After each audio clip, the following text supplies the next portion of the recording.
Buenos días. ¡Ay!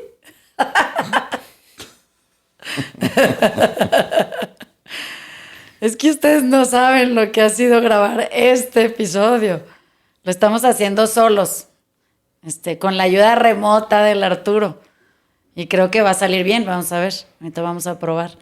Entonces soy la dueña de la consola esta mañana. O sea, aquí donde me ven tengo mi switcher. Miren, les voy a enseñar. Ahí está Ale. Ahí está el Dani. Imparable está. Y estoy yo.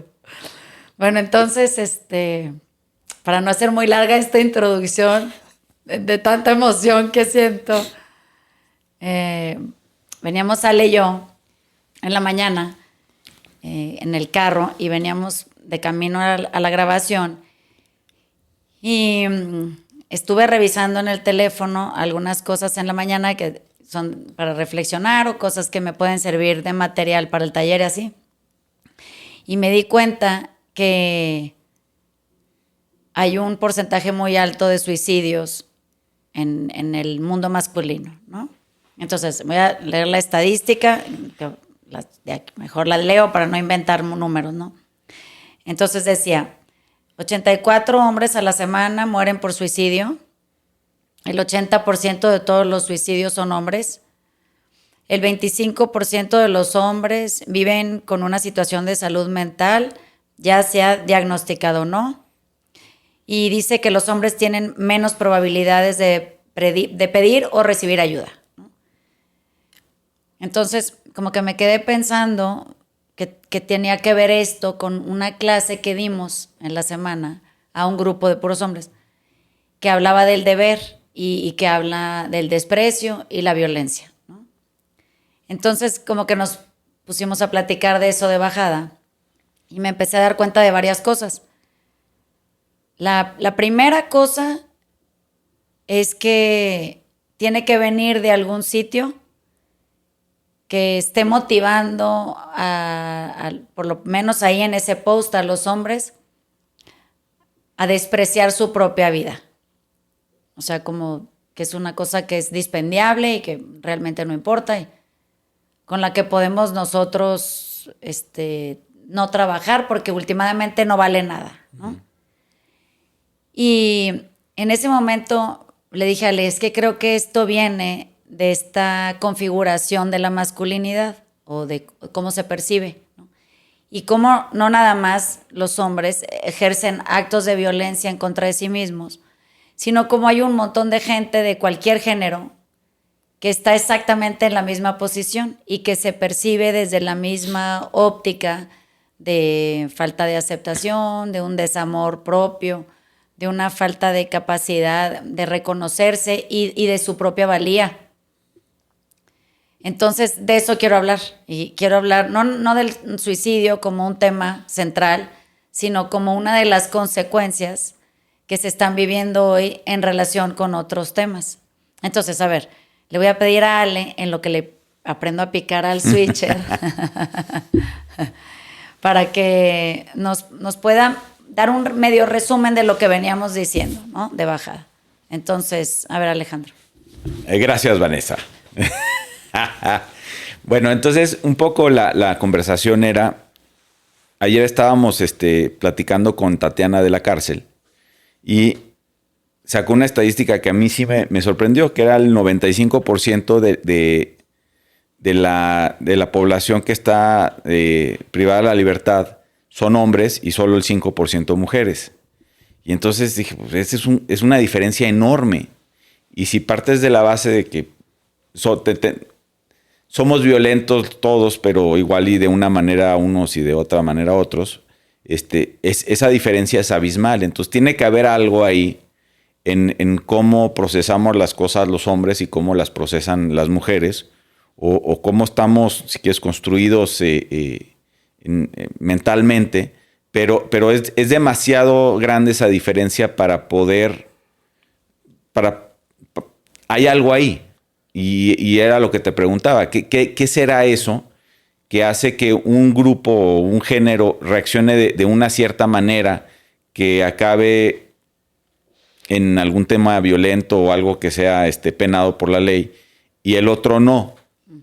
Entonces, yo te diría que así enmarcaría la conversación de bajada. A ver, entonces, ya me quité los audífonos, porque ya los oí muy bien nivelados en el audio. Lo que te decía yo es que el martes, en la clase del deber, lo llevamos a un lugar que es más complejo, ¿no? Entonces, imaginémonos que en la métrica de la cárcel, por ejemplo, en donde el 5% de la población penitenciaria es femenil y el resto del 100 son hombres, pues como que se empieza a ver alarmante, ¿no? Que hay una conducta violenta desplegada más en un género que en otro, ¿no? Y eso no se lo podemos andar asignando ya al patriarcado, ya. Eso ya tiene que tener una explicación que esté por encima de esa explicación, porque esa explicación ya se nota insuficiente, ¿no? Y es muy excluyente, porque aparentemente solo la participación del patriarcado pues solo tiene cierto alcance. Lo quiero pensar así. Entonces, voy a tratar de explicarles en el audio el tema de la clase y hacer esta correlación con este tema que para mí es el más importante, que es este vínculo directo entre el desprecio y la violencia, ¿no? Y de dónde viene. Entonces, cuando nosotros tenemos un deber y ese deber se configura como una ideología, un modelo mental, un pensamiento, una estructura consolidada dentro de una familia, un grupo social, un grupo económico, un grupo religioso, que crea estos lineamientos de comportamiento a los que uno se tiene que suscribir, porque si no, aparentemente, si esa regla no se cumple, digamos, en el orden de obediencia, tú quedas excluido, ¿no? Y pues esa exclusión siempre es muy dolorosa porque se siente como rechazo y el rechazo siempre es una cosa que está muy cerca de nosotros en la rotura o en la fractura que hayamos recibido a lo largo de nuestra vida, ¿no? Entonces, un deber siempre tiene dos alternativas. O es confrontado, cuestionado o por lo menos se reflexiona acerca de él, o es un factor de obediencia que exige de ti una cierta obligación o que tiene que ver con una sensación de imposición, ¿no?, a la conducta. Cuando tú no tienes capacidad de cuestionar el deber y de decidir libremente si es algo en lo que tú quieres incurrir o no, como una actividad o una forma de comportarte, tiendes naturalmente a obedecerlo sin cuestionarlo y eso crea una sensación de imposición sobre ti. Cuando tú ya no quieres esa sensación de imposición porque se siente como una tiranía del entorno, entonces tú te rebelas y eso te lleva a un cierto tipo de conducta, ¿no? Hay todo tipo de conductas de rebelación, digamos, no de rebelación, más bien de rebeldía. Y esas las conocemos todos porque todo el mundo tenemos o hemos estado transicionando por esos parajes, ¿no? Pero ¿qué pasa cuando esa conducta, que naturalmente es muy autodestructiva, empieza a generar en ti un cierto tipo de comportamiento que se ve como desprecio hacia la norma, desprecio hacia el deber, desprecio hacia quien lo impone, desprecio hacia el grupo social, hacia al género o la raza o la religión? Y entonces empiezas a ver cómo este factor de rebeldía se ve muy violento, ¿no? Tiene el desprecio en medio, es lo que lo conecta. Entonces, le decía a Ale que a mí lo que me alarma no es que haya grupos sociales, por ejemplo, en el caso de género, que sean más violentos que otros, porque cualquier gente que se sienta sujeta al comportamiento por imposición se vuelve violenta para quitárselo de encima. Y la mayoría de la gente piensa en violencia física o una violencia psicológica, pero la violencia que es más alarmante es la que es autogenerada, porque al final casi todas te llevan a ese lugar, ¿no? En el camino de violentar y violentarte, empiezas a perderle valor a tu propia vida. Eso quiere decir, ya no le encuentras el sentido a esto de andar aquí.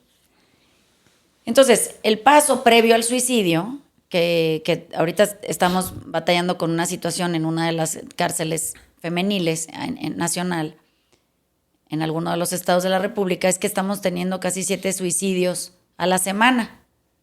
Entonces, fíjense cómo esto se empieza a conectar con esto que les estoy diciendo. O sea, hay una reclusión y dentro de esa reclusión hay una pérdida de las ganas de vivir, del sentido de vida, y esto te lleva a querer quitarte la vida, porque como que, pues, ¿para qué quiero seguir aquí, no?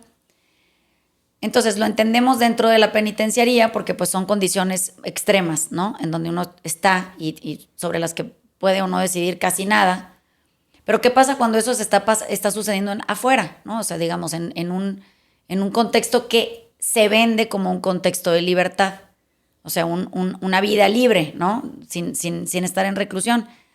Ahí es donde se empieza a volver preocupante porque entonces quiere decir que primero pasas por una sensación de reclusión, digamos, física porque estás dentro de una penitenciaría o externa, porque sientes que la prisión es el afuera, porque a lo mejor la prisión es mental, porque a lo mejor es emocional, porque a lo mejor es una prisión física distinta, digamos, no es una cárcel, sino es un estilo de vida, o es un modelo familiar, o es una manera de pensar.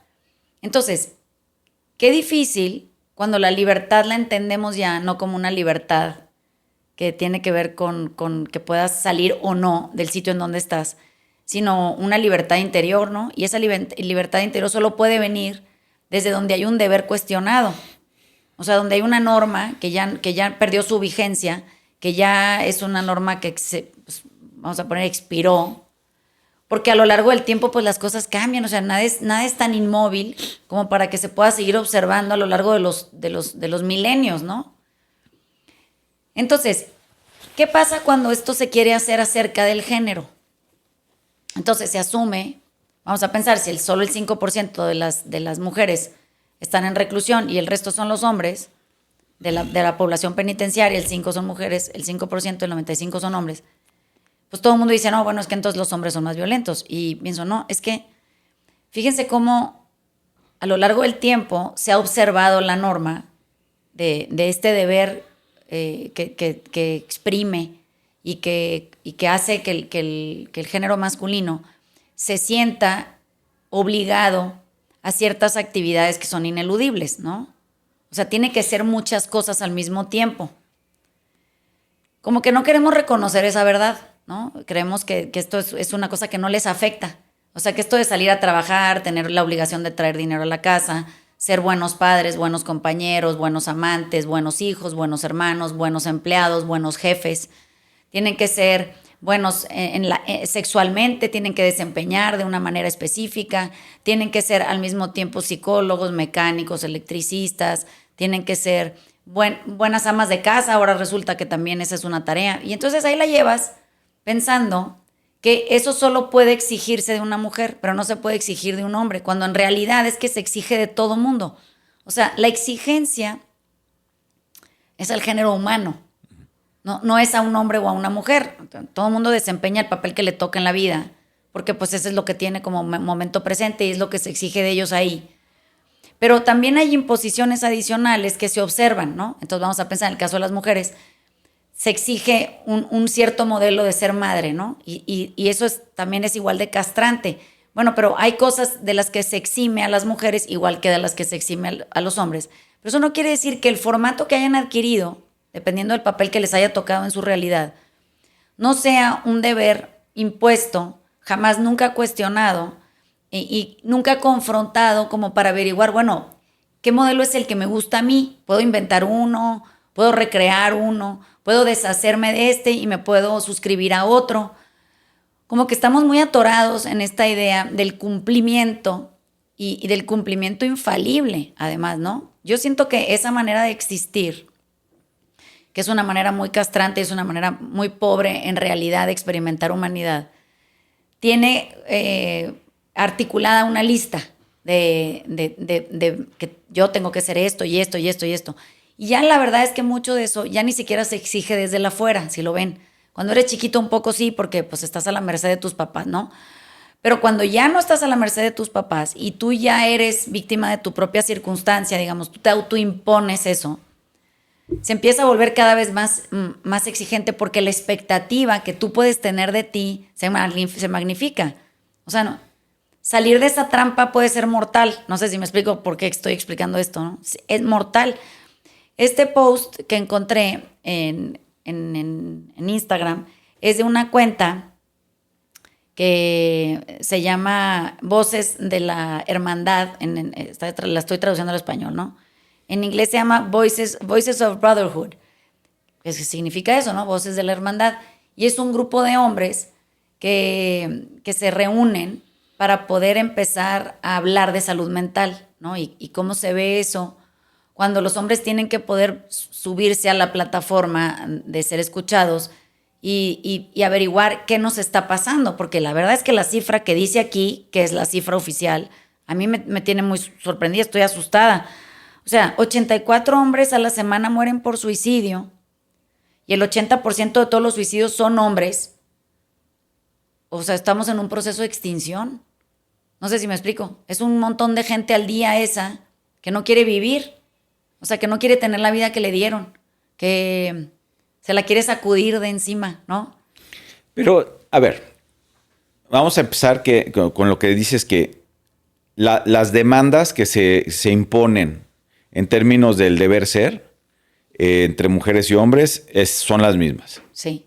Porque creo que eso es correcto. O sea, no creo que el peso de ser hombre sea mucho superior al de ser mujer. Ajá. Respecto a las normas de cada grupo al que perteneces, o donde trabajas, o familiar, o lo que sea, ¿no? Nos movemos en el mismo mundo. Pero entonces eso me lleva a pensar que las mujeres son capaces de cuestionar esta norma y los hombres simplemente la tomamos como buena. Es que creo que la acatan sin... Por eso, ciegamente la observamos. Pero te voy a decir por qué. Porque creo que el papel de los hombres a lo largo de los tiempos ha cambiado muy poco. ¿Ya te fijaste? O sea, las mujeres han venido en una revolución constante.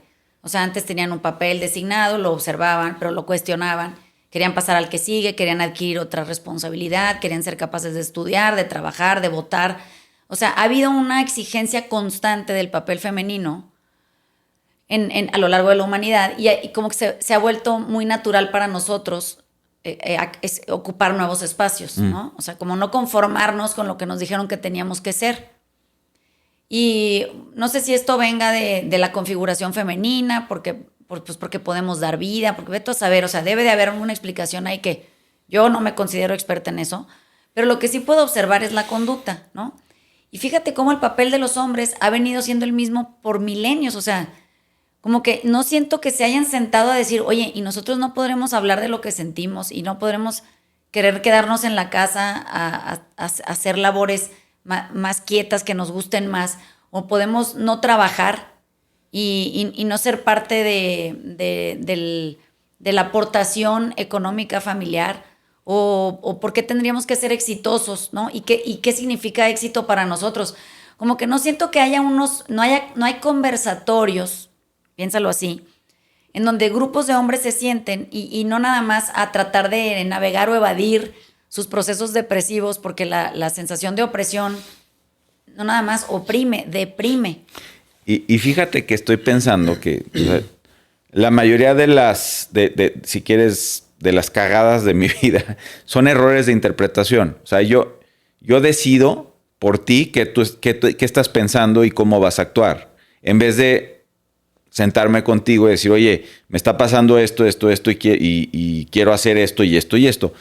Ya, yo de entrada ya decidí cómo va a ser esa conversación, qué vas a decir tú y concluir, no, pues ¿para qué? Y me parece que muchos de nosotros vivimos, pues ya, ¿para qué? Y eso te lleva como que al desánimo, a la desesperanza pues ya no le veo mucho caso seguir por este camino porque ya sé cuál es el desenlace.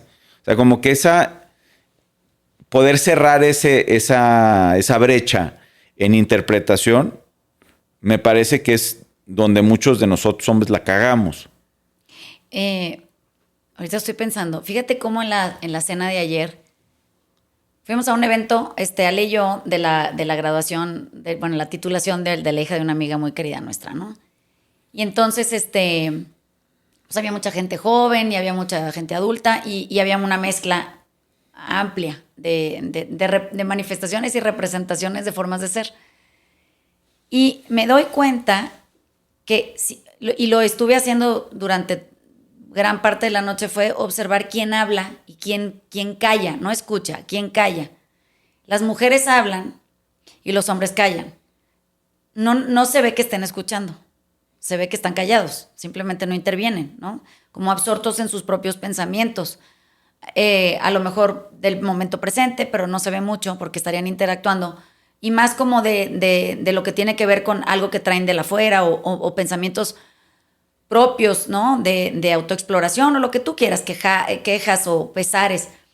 Y las mujeres somos más verbales, o sea, tenemos como más facilidad de expresar prácticamente todo. Ahora, entre más espacio o sea, entre más recuperación de espacios tenemos las mujeres, más podemos hablar de un montón de temas. Entonces, ayer que estábamos platicando, Ale, Tatiana y yo, en una esquinita ahí, pues mientras iba y venía gente y todo, nos estábamos muriendo de la risa porque nos cachamos, bueno, yo por lo menos me cacho, y creo que a la par de Tatiana, siendo muy abiertas acerca de prácticamente todo. O sea, no tenemos ese freno en cuanto a expresar cosas, de lo que sea, experiencias físicas, emocionales, mentales, psicológicas, de traumas, de confusiones. Estamos todo el tiempo muy haciéndolo en voz alta, ¿no? Lo que los hombres callan.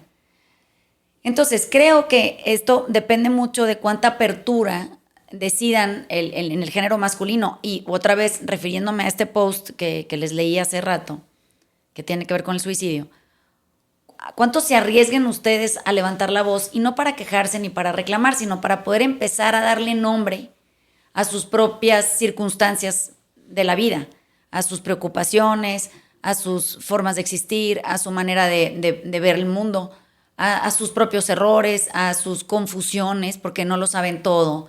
O sea, como que las mujeres tenemos más terreno ganado ahí porque nos ha costado más trabajo, digamos, llegar a poder pronunciarnos, ¿no? Porque antes vivíamos más silenciadas. Eso no quiere decir que no hubiéramos hablado entre nosotras, sino no lo hacíamos, digamos, en la vida pública. Ahora que se recuperó ese espacio, siento que no es que sea en detrimento del género masculino, sino que se volvió evidente que no hablaban, que no nombraban, que no se pronunciaban, que no pedían ayuda, que no se acompañaban de otra gente que pudiera haber recorrido ese camino ya anterior a ustedes y que les pudiera haber ayudado a sanar, ¿no? O sea, yo pienso en la época de mi papá, poder pensar que un hombre que hoy pudiera tener 77 años hubiera ido a terapia a sus 17, pues era impensable. O sea, ¿qué va a ir a decir? ¿No? ¿Y con quién va a hablar? ¿O qué? Qué raro. ¿Por qué está loco? ¿O qué? Te hubieran preguntado, ¿no? Entonces, creo que mandaban a los hombres ya a terapia en situaciones extremas. Por ejemplo, si uno de ellos hubiera decidido salir y decir, oye, yo soy homosexual y esto es lo que yo soy y así está bien mi vida, lo hubieran mandado a terapia. Solo en esa circunstancia hubiera sido algo exigible, ¿no? Hace 77 años. Hoy, como que hay una naturalidad en esto de decir que si eres propio o miembro del género masculino, tú también vas a la terapia. Se normaliza ya es algo que es común. O que tomas clase de teoría emocional, o que estás en grupos de apoyo. O sea, es muy dignificante, ¿no? Este es un territorio que los hombres han ido ganando con mucha dificultad. No sé si me explico. O sea, no es fácil para ustedes esto, pero tienen que tratar de llegar a ese lugar en donde la imposición del deber, fortaleza, simplicidad, cierta humildad, disciplina, control, estructura, poder de decisión, capacidad intelectual. O sea, fíjense cuántos deberes hay que son súper estrechos y rigurosos y cuánta escasez de ocio tienen disponible, ¿no? O de búsqueda de otras actividades que no tengan que ver con esto de producir dinero y mantener un núcleo familiar, o dedicarse a ahorrar o saber invertir. O sea, como que hay muchas cosas ahí que digo, bueno, si esa fuera la imposición sobre mí, yo estaría muy cansada, la verdad. O sea, estaría muy cansada de tener que, además de ser lo que soy, ser lo que se exige de mí. O sea, todo eso y más. Aparte, los hombres también tienen que tener buen cuerpo y también tienen que verse jóvenes y también tienen que no perder el pelo y también, o sea, hay muchas cosas que están como silenciosamente, lo voy a decir así, puestas en su agenda, pero que no se reconocen muy con amplitud y que siento que están empezando a pesarles en temas de salud mental. O sea, en comportamiento, en desprecio, en niveles de rebeldía, en violencia autoimpuesta o violentando, de la manera que sea, porque todo el mundo siempre, insisto, cree que la violencia siempre es física. Pues hay gente que nomás violenta con silencio o con sobreprotección, ¿no? Entonces, creo que esto es algo de lo que se tiene que hablar y es una temática que tenemos que abordar, nos guste o no, porque lo que pasa es que están tan estigmatizados que ahora ni pedir ayuda van a poder. ¿Ya me entienden? Porque como han sido ustedes los violentadores, en teoría, a los ojos de la sociedad, pues siempre, bueno, y entonces como ahora que resulta que se va a ir a la terapia a quejar de que le está siendo violentado, ¿no? Y pienso, bueno, pero es que no todos los hombres son violentos. Pues es como decir que todas las mujeres son sumisas. Pues es absolutamente falso. Entonces, ese todo, nunca, siempre, nada, esta generalización constante, lo que nos quita son oportunidades de sanar, porque estigmatiza tanto que quita de una plataforma de posibilidades el pedir ayuda, ¿no? ¿Cómo vas a pedir ayuda tú? O sea, tú vas a pedir ayuda, no, deja que los que la necesitan la pidan. En mi área de estudio, toda la gente necesita ayuda. O sea, no hay nadie que no esté jodido.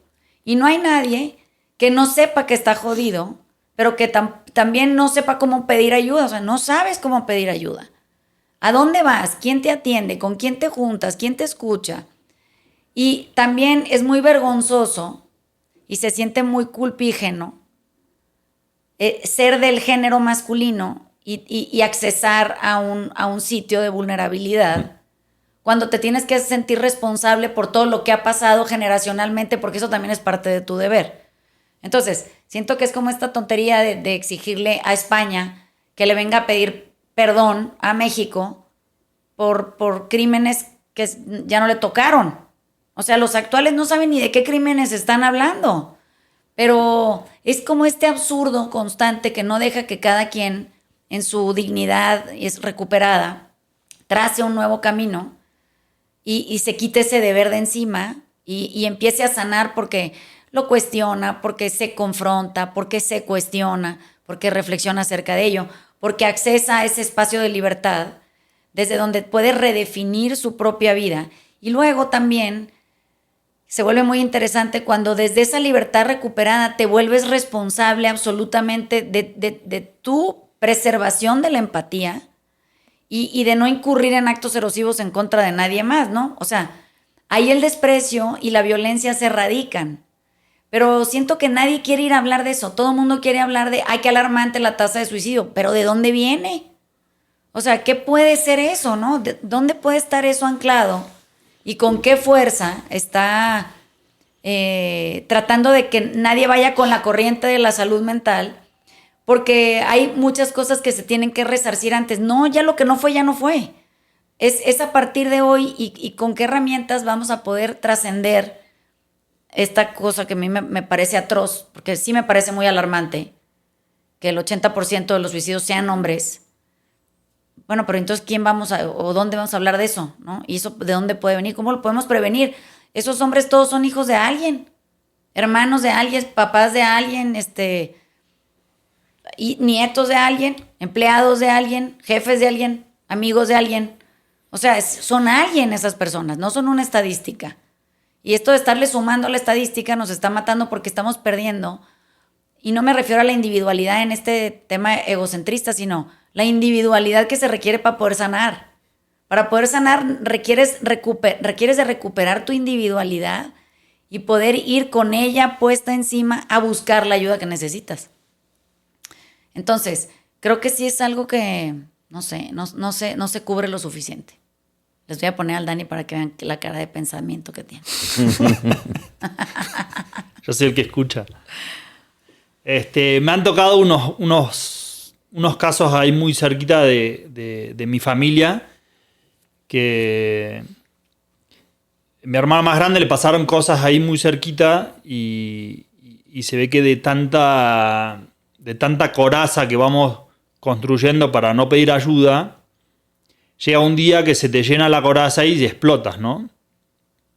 Y empiezas a hablar y a decir las cosas que nunca dijiste y se vuelve una persona un poquito más vulnerable y te acercas un poquito más a ellos, ¿no? Porque si tiene otro tema de conversaciones, todo, y se le ve que se le hace una persona mucho más a menos, ¿no? Está más tranquilo, se la pasa mejor y solamente ahora cambió su estilo de vida, se ha puesto a hacer ejercicio, ya no anda de noche, no consume huevadas, de alcohol y todo eso, como que encontró una regulación ahí. Lleva una vida un poco más saludable.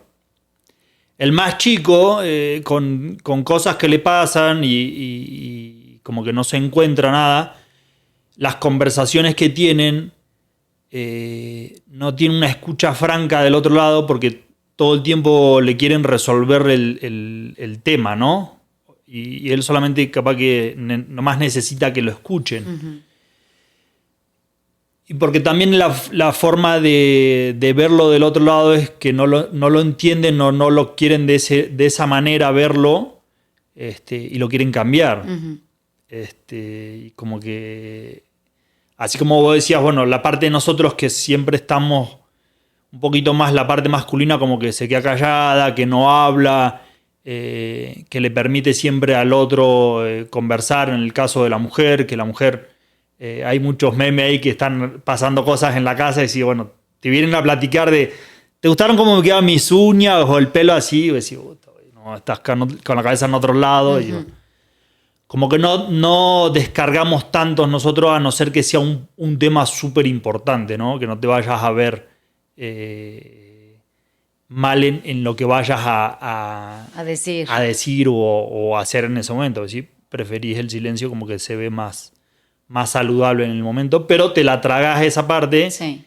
Y eso se va acumulando, o sea que es la suma de la acumulación, que es lo que después en el caso mío de que veo mucha gente en el fútbol los fines de semana, uh-huh.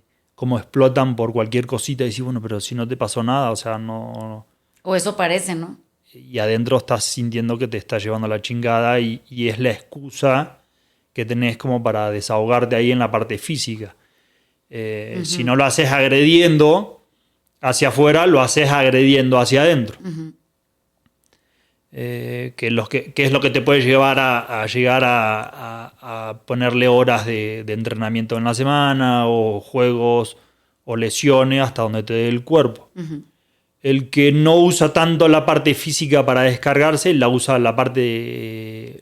un poco más racional, ¿no? Consume más cosas en lo que se pueda ver detrás de una pantalla. Sí. Y como que se descarga ahí con el silencio o encuentra un poco de alegría detrás de eso. Porque se perdió un poco la parte de como yo hago una síntesis de lo que yo voy viviendo, y antes como que habían más enfermedades de, no sé, en mi papá del corazón, de la arteria tapada, porque bueno... se la pasaban chupando vino y comiendo carne, como diciendo, bueno, ese era el problema de antes, ¿no? Como que... o los pulmones porque fumaban. Y ahora sí estamos en el tema de la salud mental, como que está muy grave porque no tenemos una descarga donde ir a hacerla. Uh-huh. Como que se han perdido un poquito esos grupos de... como dice Ale, el grupo de la casa de Toby, o el grupo de Toby, no sé cómo se llama. Sí. Por lo menos ahí como que medio que hablabas con alguien y te descargabas un poco. Hoy como que está más aislado por las tareas de exigencia, tratando de volver un poco al tema de la pareja, como diciendo, bueno, ahora tenés que desenvolver, no te están apuntando con una pistola, ¿no? Pero tenés que desenvolver o desempeñar en muchos lugares. Sí. Que antes tenías un poquito más de ocio, ¿no? O sea... Sí. Trabajabas, llegabas a la casa, generabas, dormías siesta y te ibas a pachanguear a algún lado y bueno, estaba todo bien. Ahora no se permite tanto esa parte. Sí. Porque como que la otra parte exige un poquito más de atención o quieren hacer más cosas del otro lado. Como que ha encontrado una estabilidad de cumplir roles totalmente diferentes y eso como que se está ajustando y no sé en qué va Acabar. no sé en qué va a acabar, pero sí la parte masculina sí se está siendo afectada porque no quieren decir nada.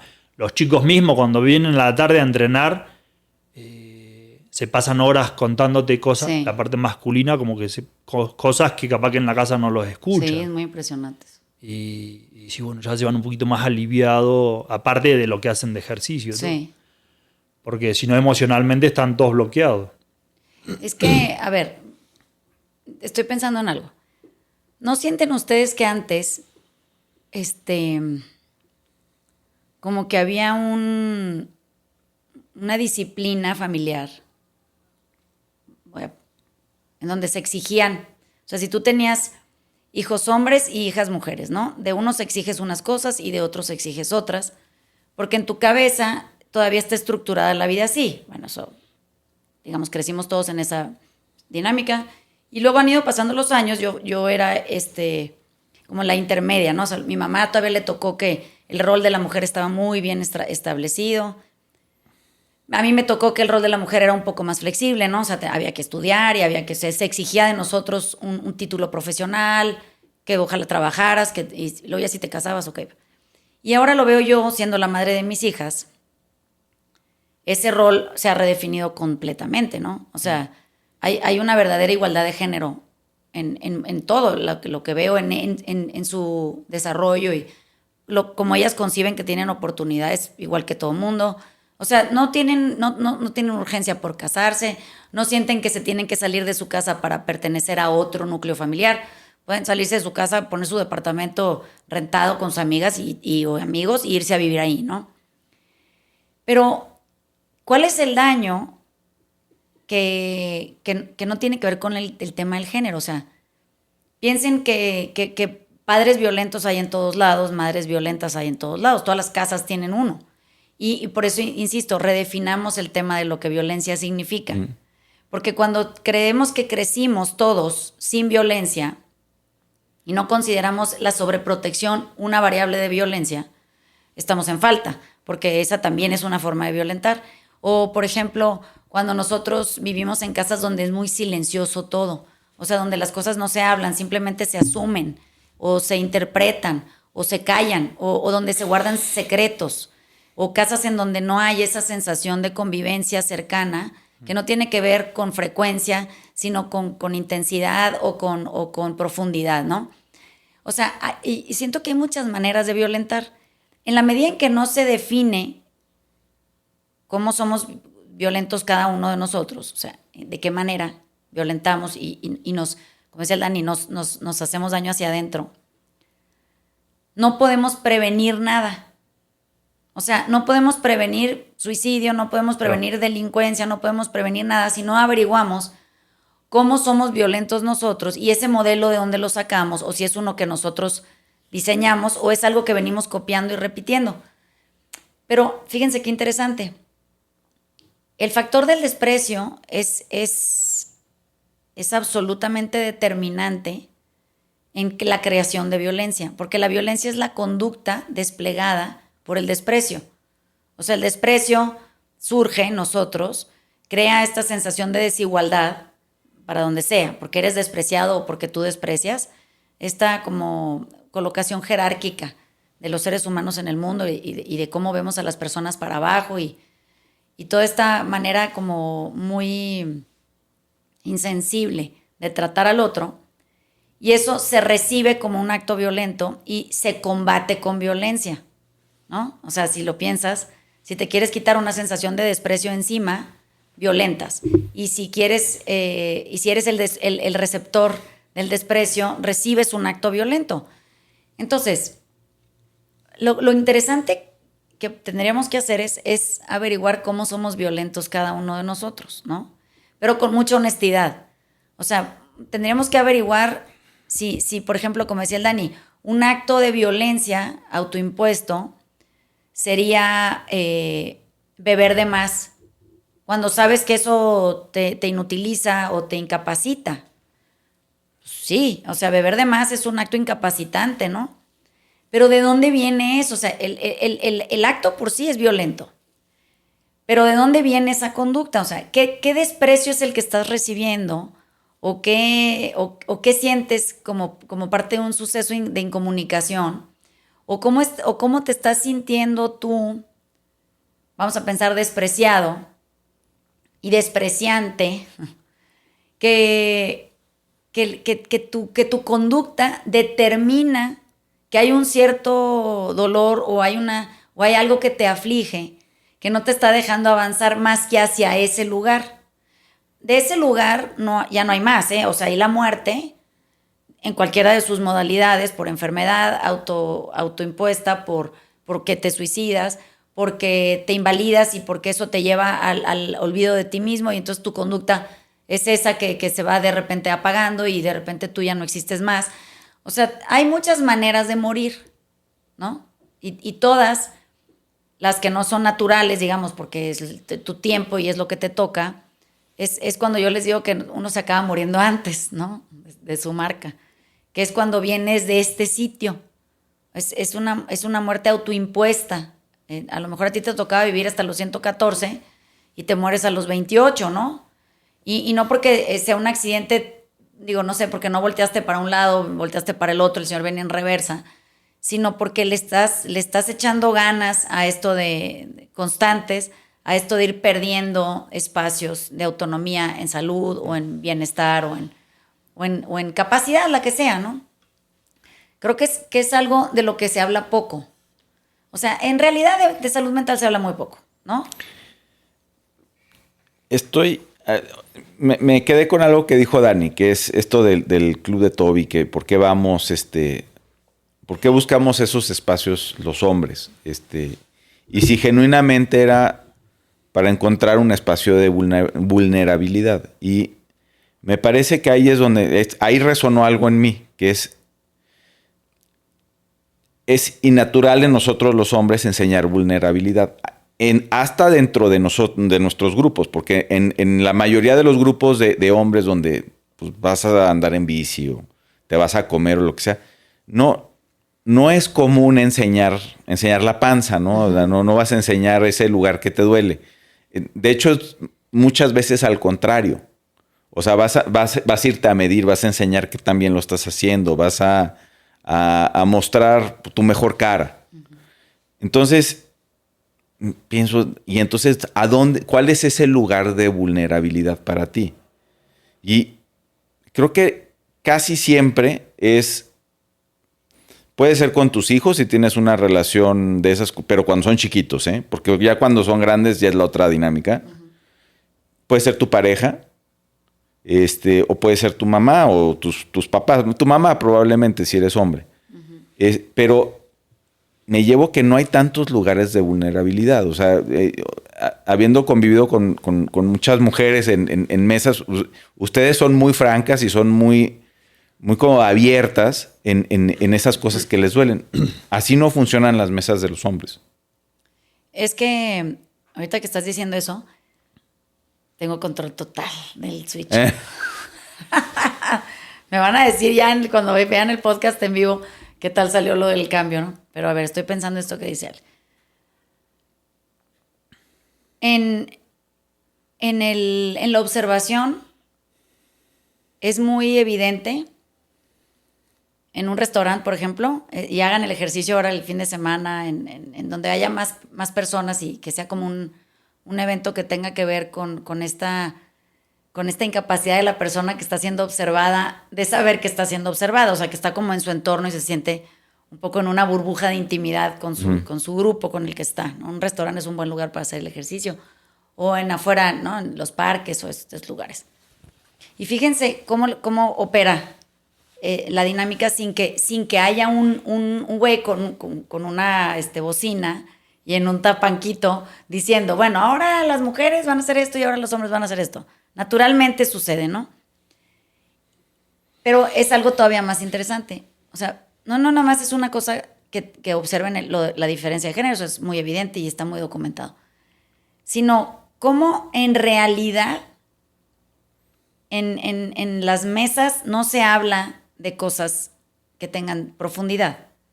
O sea, las mesas normalmente en conversación son muy superficiales.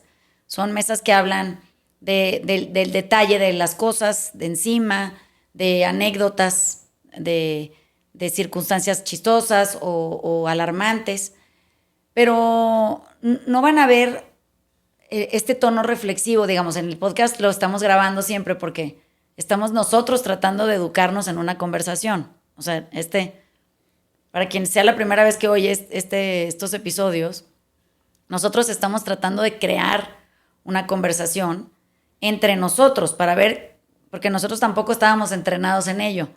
Y hasta para tomar turnos para hablar ha sido algo que hemos tenido que aprender. Pero más importante, turnos para escuchar. O sea, nosotros nos turnamos para escuchar el micrófono, ¿no?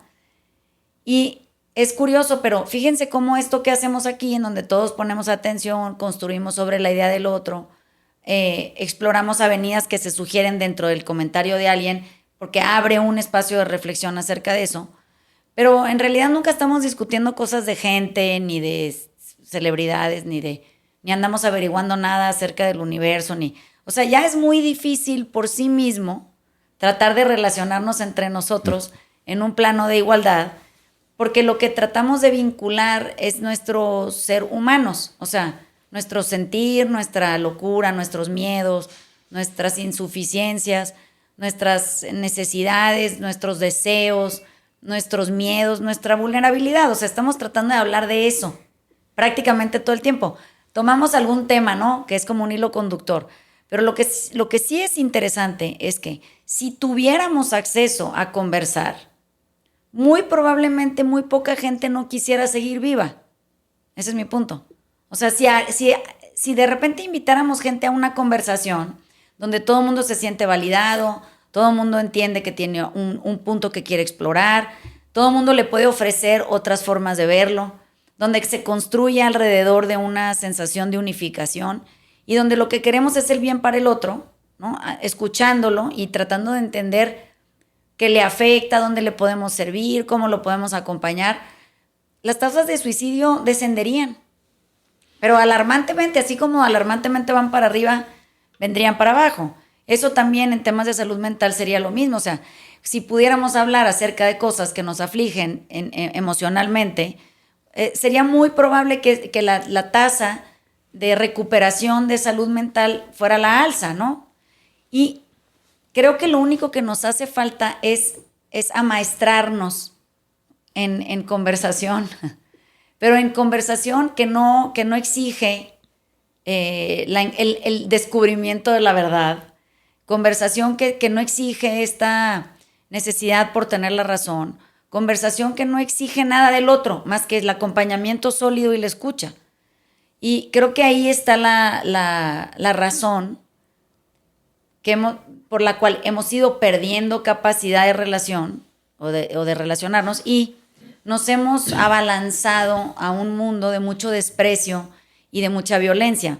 Porque creo que esta necesidad por tener y la verdad, descubrirla y que nos reconozcan como poseedores de ella, la razón igual, nos ha ido alejando de los conversatorios, de estos lugares a donde naturalmente la gente se sentaba para simplemente charlar y sentirse escuchado y sentirse bienvenido y sentirse parte de algo. O sea, qué padre que si eres parte de esta conversación y esto sucede una vez a la semana, pues está increíble porque entonces vienes a la conversación, no sé si me explico. Oye, qué padre que nos podamos juntar y hablar de lo que sea, lo que nos pasó en la semana, de cómo estamos, de lo que vemos, de qué nos preocupa, y nos vamos sin solución en realidad, pero nos vamos con la sensación grata de haberlo podido compartir en un grupo que lo recibe y que a pesar de que no tiene que hacer nada con ello, simplemente lo recibe y te recibe a ti con eso que tú expresas, ¿no? O sea, tú eres el conducto de tu expresión, o sea, tú eres el vehículo. Creo que ese sería un punto que deberíamos de observar y de promover, ¿no? En nuestras propias relaciones con otras personas. Pero sí se resuelve. Yo siento, bueno, en mi caso, yo las veces que he estado un poco más tiempo escuchando y prestando atención, y después cuando me toca el turno de hablar, se siente un poquito mejor, como diciendo, ya dijiste lo que tenías que decir, sin esperar que nadie te resuelva nada, nomás que estén presentes en la escucha nada más, y se siente como que ya se unieron unos puntos y tenés la capacidad siempre de salir a solucionarlo, ¿no? Uh-huh. Que eso se trata de que andar haciendo cosas. Pero sí se siente una descarga dentro del cuerpo, como que está un poquito más vacío ahora, como para volverlo a llenar ahora con otra conversación. Sí. El día de mañana un poquito más profunda, un poquito más de entendimiento, un poquito más de conexión con el exterior, y siempre en las juntadas o en las sentadas de algo, como que siempre encontrás a alguien que está queriendo también hablar de esos temas. Sí. Y como que se aísla un poco del montón, y vas haciendo un montoncito ahí de gente que también le gusta estar conversando de cosas que le están pasando, y no solamente de cuánto estás ganando y de que si estás siendo exitoso o qué apellido sos, nada más. Como que va un poquito más el cuestionamiento que te vas haciendo a medida que vas avanzando en todo esto de salud mental, como que te vas preguntando todos los días algo, o sea, te estás preguntando cosas como que dices, bueno, ¿cómo te vas sintiendo todos los días? Y vas encontrando un poquito más de respuesta.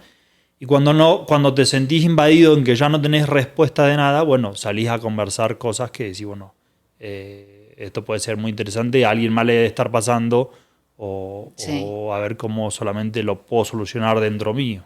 Pero entonces, fíjate, creo que para poder cerrar, estoy tratando de hacer una listita para que la gente que escucha pueda a lo mejor hacer una actividad del fin de semana que le permita primero observar si puede o no, o es capaz de conversar, ¿no? Pero ¿qué se requiere para una conversación? O sea, ¿qué puntos básicos son necesarios? Ahorita me dicen ustedes qué más, ¿no? Pero estoy pensando, escuchar con apertura, eso quiere decir sin juicio y sin opinión acerca de lo que el otro está expresando, simplemente con ganas de encontrar otra forma de ver las cosas de tu parte. Que haya un interés genuino y una curiosidad por el otro, uh-huh. Por quién es, qué ha vivido, cómo entiende la vida, desde dónde la ve, qué opciones ha encontrado en su camino y cómo las expresa, ¿no? Y la otra cosa es que no tengamos una actitud defensiva. O sea, lo que el otro está expresando no es en contra nuestra. Es simplemente su forma de verlo o experimentarlo. Y si esa actitud defensiva la ponemos de lado, podemos escuchar sin tener que sentir que nos tenemos que defender y ni que tampoco tenemos que atacar. O sea, la comunicación del otro no nos desprecia. Simplemente expresa cómo está esa persona en ese momento. Y eso no tiene que ser nada más comunicación verbal.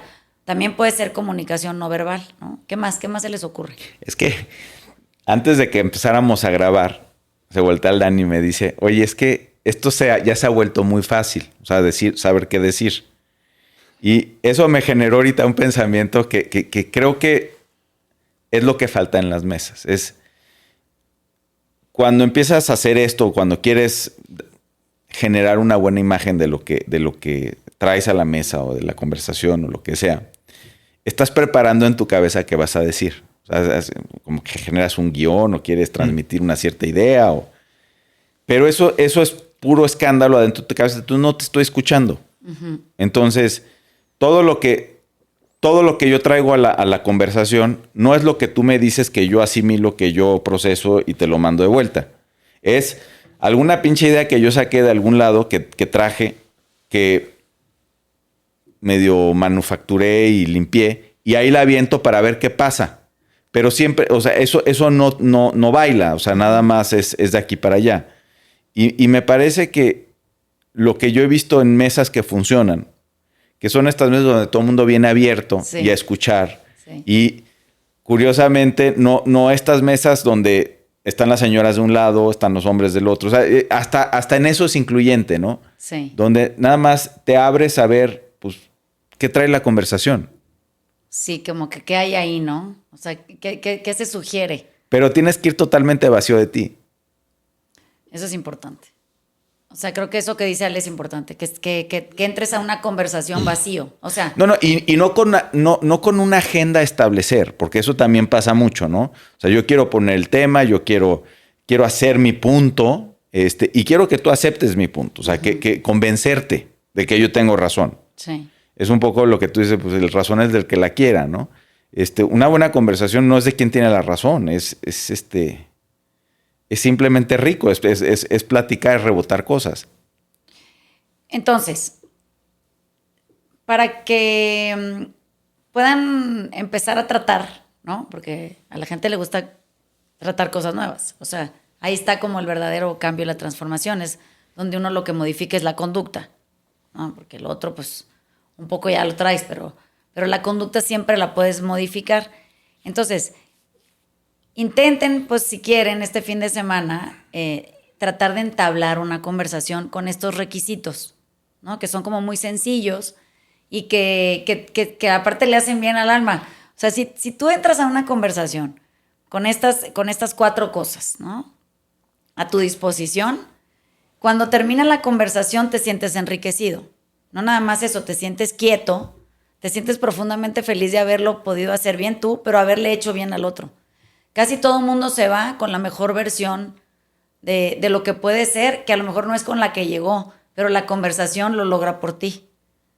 Entonces, ay, qué bien, nos salió muy bien, ¿eh? Tiene que haber un ruteador igual, ¿no? Porque Sí. si no se puede llegar la conversación a desviar del propósito y terminamos hablando del clima. Sí. O sea, como que siempre tiene que haber como que una línea, como que siempre tenemos nosotros una línea, no sé, íbamos a hablar del suicidio y terminamos hablando como que más o menos enriqueciendo sobre esa línea de lo que está pasando con la cabeza de la gente. Sí.